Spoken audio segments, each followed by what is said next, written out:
Holy shit. I want you to prepare now. And I want you to understand the why behind what I'm talking about. This is not hype, hopium. This is an understanding of true macro microeconomics. And I want to break it down in simplistic form. And if you can make it through this whole video, on the back end, I'm going to share with you what I'm doing defensively and offensively. I'm going to open up the floodgates, show you exactly what I'm doing with true authenticity. And that's the key. This is the era of authenticity. But if you don't understand that your financial system is completely being rewired as you know it, then you have to wake up. Now remember, this is my research. Do your own research. I'm only going to tell you what I'm doing. Make sure you always trust, but always verify.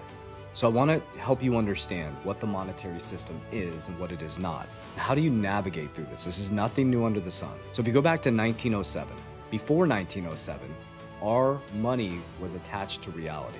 Land, gold, silver, our labor was traded for real assets. But after 1907, there was a great collapse. And around 1907, there was tons of different currencies in the United States. We're going into stable coins. Everybody's going to have their own currency. And then from 1907 to 1913, there was a group of bankers that got together, created what's called the Federal Reserve. You can go do your own research. I'm just going to share with you what they created, the Federal Reserve, which is not federal, nor it is reserve. So they're not part of the government, and they don't have reserves. But they were here to control the money supply and job markets. Now, their reasoning is because there was too much variance in everybody having different currencies. They wanted a centralized system.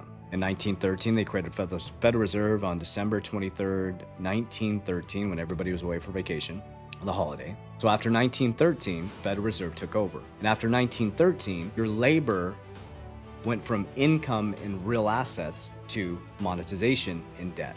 1913 to 1920, when we kicked off the 1920s, margin was created, and we went into the roaring 20s. Margin was where you could put in $1 and you can get 10 back, and people were putting that back in the markets, and everybody was making so much money. Remember, there was a centralized system, and around that time, I don't know the exact number, but there was only about 11,000 banks underneath the Federal Reserve. Many banks were not underneath the Federal Reserve. Well, the banks came collapsing down in 1929, going into 1930, went into the Great Depression after 1930. Now, in 1930, the Federal Reserve brought a bunch of banks underneath the Federal Reserve. Remember, they're a centralized system, key to where we're at now, that centralized the money supply. The difference between them and us is they have a printing machine, we don't. So our grandparents went through the Great Depression, destroyed them mentally, physically, and spiritually. That's where it all started. So went into World War II, and after World War II, Bretton Woods was created, the IMF, the Bank of International Settlements, and America became the world's reserve currency. So not only did they centralize the system within America, but we became the centralized federal system for the world.